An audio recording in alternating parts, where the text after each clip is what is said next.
Family is everything during the holidays. And they share in our joys, they share in our sorrows, they share in our deaths.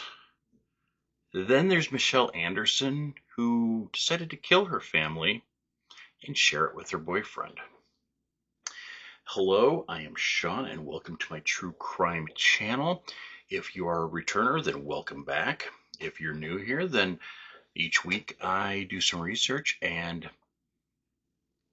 tell you a new true crime that might be new to you. It's not new, it's usually old. But there is great news. I'm a partner with YouTube now. I'm one step closer to becoming totally monetized and making this my full-time job. Since I'm a partner, I can advertise my membership, which is just a monthly fee to get extra stuff. It's not going to affect any of my channel or any of my videos. They will always be free. This is just, I guess, a way for my viewers to give back to help me, pay for my electricity a little bit. I don't know. But it's gonna, contain different things like extra emojis, loyalty badges, early access to videos, special behind the scenes things like that. It's not going to affect my channel as a whole. It will always be free. Everything will be free. But what's nice is if I can actually start making money doing this, I'll be able to put out more content. I'm thinking of trying to do Monday and either Thursday and Friday. One of those two. Always Monday, and then maybe Thursday or Friday, one of those, release another thing. Just to try to get more content. It might not be true crime on Thursday or Friday, but it'll be along the same lines. I did start this off as murder, myth, and mystery, so maybe I'll delve more into myths on those days. But I owe it all thanks to you guys, my loyal subscribers, and I really appreciate it. Every hour you've watched, every video you've liked, I really appreciate it. And I could not have done this without you.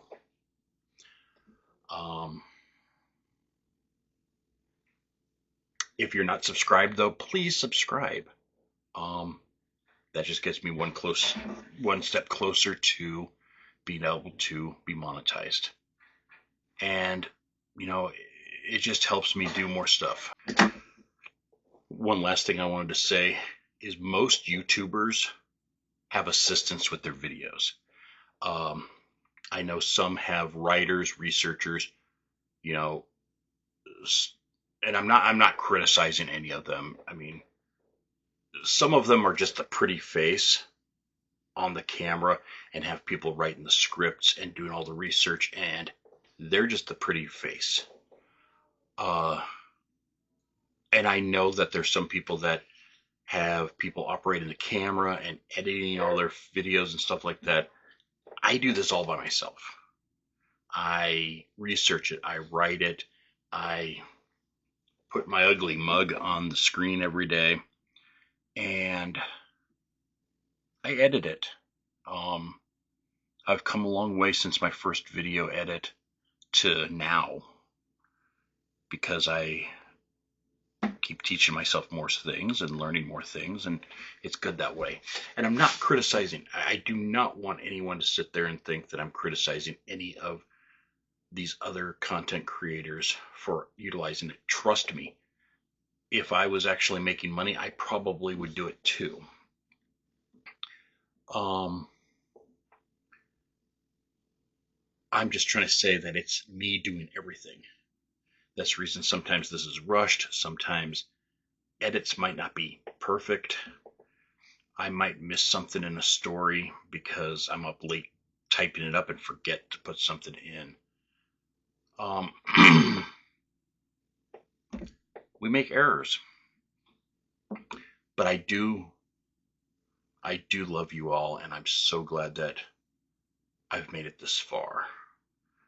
Um, just one quick thing is I started doing this because of a YouTuber named Bailey, Bailey Sarian, and she does true crimes, but she does hers as murder, mystery, and makeup or something like that. So she does makeup while she does her video. Once I hit 1,000 subscribers, I'm at 650, I think, right now. Once I hit 1,000 subscribers, I'm going to do one in tribute to her and do a true crime while putting on makeup. I'm not going to shave. I'm just going to put on makeup and look pretty for my fans. So, I don't know if anyone wants to shout that out to Bailey or not. I'd love to get some support from her. That'd be awesome. But on with our true crime for this week.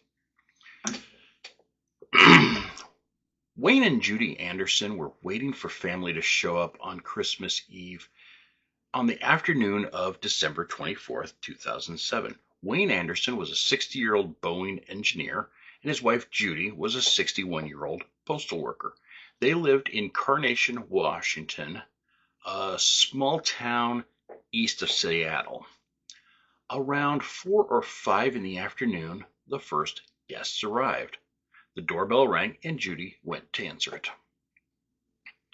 On December 26th, Linda Thiel was concerned when her friend and coworker Judy failed to come into work. She decided to go to the home to make sure everything was all right. She rang the doorbell, knocked on the door. Silence, nothing, nobody answered. She became very concerned about this and started looking in through windows. Another source said that she opened the front door and it was unlocked. And either when she looked through the windows or entered the home, she found some dead bodies. And she fled from the home, called 911. She initially thought the bodies in the house were Wayne and Judy, but it wasn't. It was more. Many, many more. In total, there were 6 bodies on the property, 4 in the house and 2 out back. The police swept the house, located the bodies of Scott and Erica Anderson, both 32. Scott was the son to Wayne and Judy. And Scott and Erica's 2 children, 5-year-old Olivia and 3-year-old Nathan. In the backyard were Wayne and Judy's bodies. While the police were there and searching and doing their investigating, collecting evidence and everything, Michelle Anderson, Wayne and Judy's daughter, and her boyfriend, Joseph McEnroe, both 29, came up the drive. They advised that they lived in a trailer on the property and that it was her parents' home. They were being questioned, but the police found it very suspicious that they never asked, hey, why are you guys here? Or, hey, where's my parents? Or what's going on? They just were very suspicious. So they took them in for questioning. They both said that they had been coming back from Vegas. They said that they were going there to get married, but something happened. Either they forgot the wedding license or money or something like that and turned around and came back. They said that they stopped by and talked to Wayne and Judy the morning of Christmas Eve before they left. Before long, and actually without any pressure from the police, they both broke down and admitted to the murders. Here is the chain of events that happened that Christmas Eve. Now, I'm just going to say a trigger warning right now that this does involve the death of children. So if that's something that triggers you, please fast forward through this part a little bit. I don't go into great detail because that's not my style. I'm here for the victims and not the gore. So, that being said. So Judy answered the doorbell to Michelle and McEnroe, who came over for the festivities on Christmas Eve. McEnroe helped Judy with wrapping last-minute presents as Michelle was there with her dad talking. As her parents were distracted, she pulled out a pistol and tried to shoot her dad, but the gun jammed, so McEnroe shot Wayne. He then turned and shot Judy. Both Michelle and McEnroe dragged the bodies out in the backyard and proceeded to clean the home. They used towels to sop up all the blood. They waited for the other guests to arrive, so they wanted to make it somewhat presentable, I guess. Eventually, Michelle's older brother Scott and his family arrived. Once inside, Michelle quickly shot her brother several times, killing him. So McEnroe turned and shot Erica, but she managed to run to another room and attempted to call 911. The call connected just briefly, but McEnroe grabbed the cordless phone and broke it apart. Batteries fell to the ground. I mean, it was shattered. Even though it only lasted for a few seconds, it was long enough for dispatchers to hear something. They couldn't tell whether it was somebody arguing or if there was a party going on. They tried calling back, but there was no answer, so they sent a car to the address just to check on what's going on. Erica was sitting there pleading for her life and the life of her children, but McEnroe shot her anyway. He then shot both the children. McEnroe stated that Nathan had picked up the batteries and was trying to hand them to him when he shot the child, which is just terrible. I mean, just utterly cold-blooded. He said that it was Michelle's request to do so, and the reasoning was that she didn't want any witnesses. They also both said that they didn't want the children to be scared or scarred for their life after watching their parents die.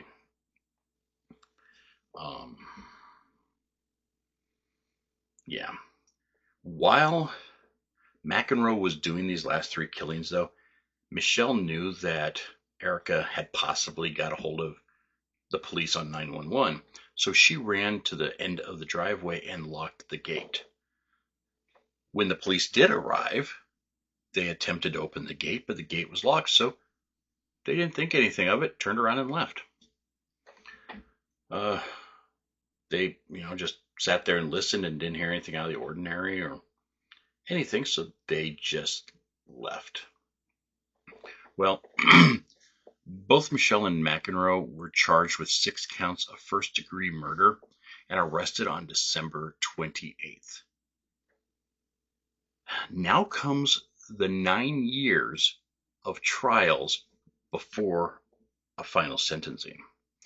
On June 27th of 2008, so about 6 months later, Michelle had a jailhouse interview with The Time.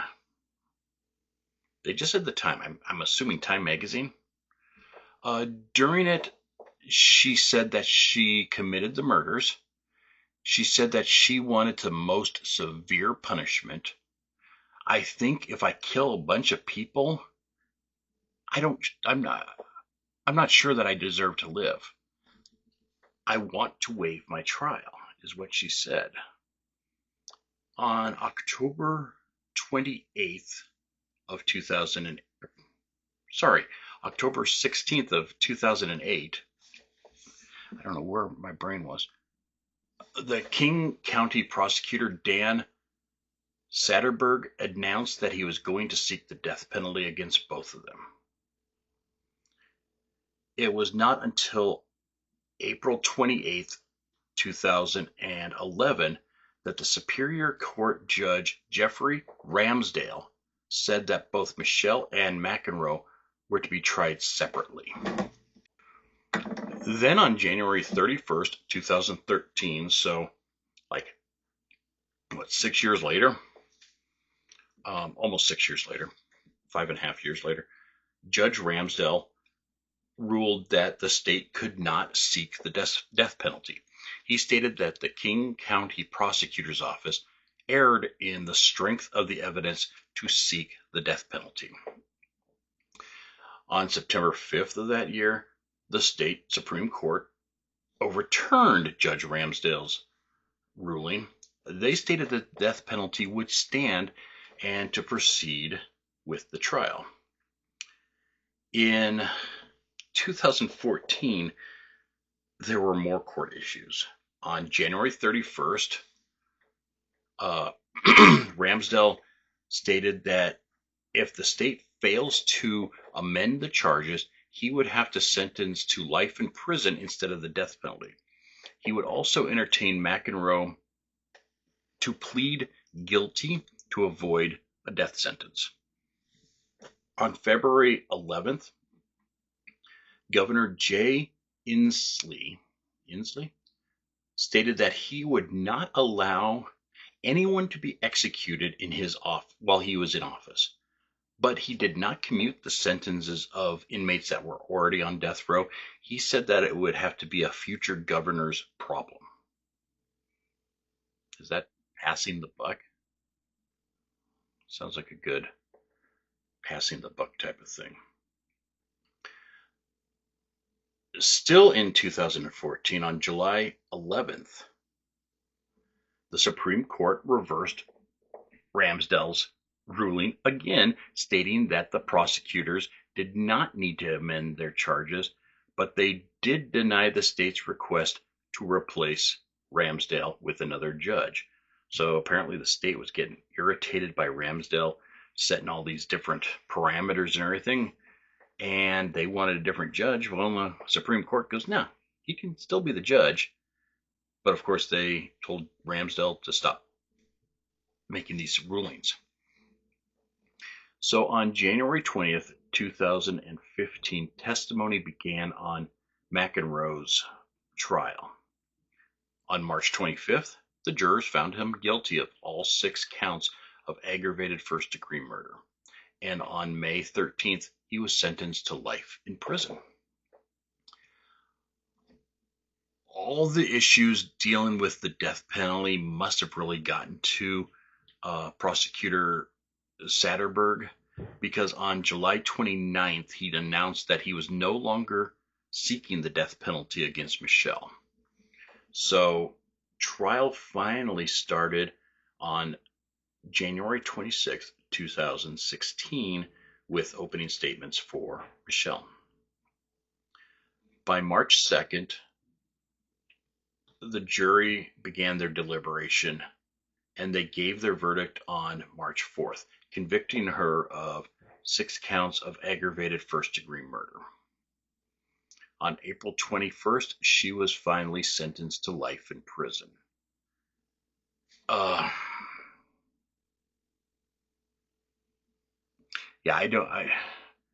It didn't go into great detail. I mean, besides all the different rulings and everything like that, I guess, that many years from the death or from the murder to when they got sentenced just seems ridiculous. But I know they have to follow all the court proceedings and things like that, and it just, I don't know, it flabbergasts me. Monroe is imprisoned at the Washington State Penitentiary, and Michelle is at the Washington Correction Center for Women. There was never really a motive given for the killings. At one point, she said that she was upset with her brother for not repaying the $40,000 that she had borrowed him over the years. She said that she was upset with her parents because they sided with her brother, and she was also upset with them because she had been living on the property for a while, and now they wanted her to start paying rent. So she's kind of upset about that. It's reported now, I mean, this is extreme hearsay, but it's reported that she told authorities, "I wanted my mom, brother, and dad to die because they abused me over the years. I wasted my life because of these a-holes. It's not fair." She didn't say a-hole, by the way. It's not fair.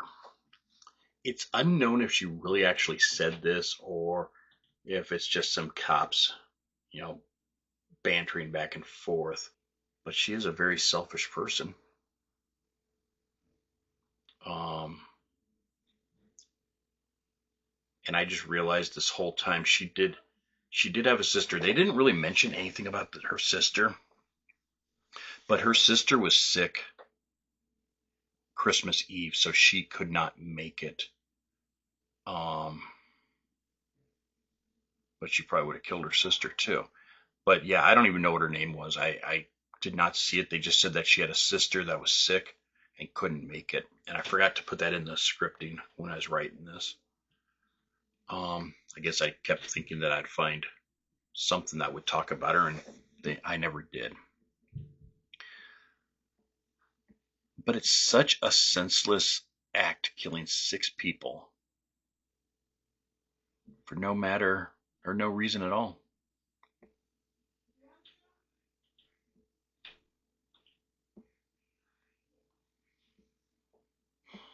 Thank you for joining me today for this true crime.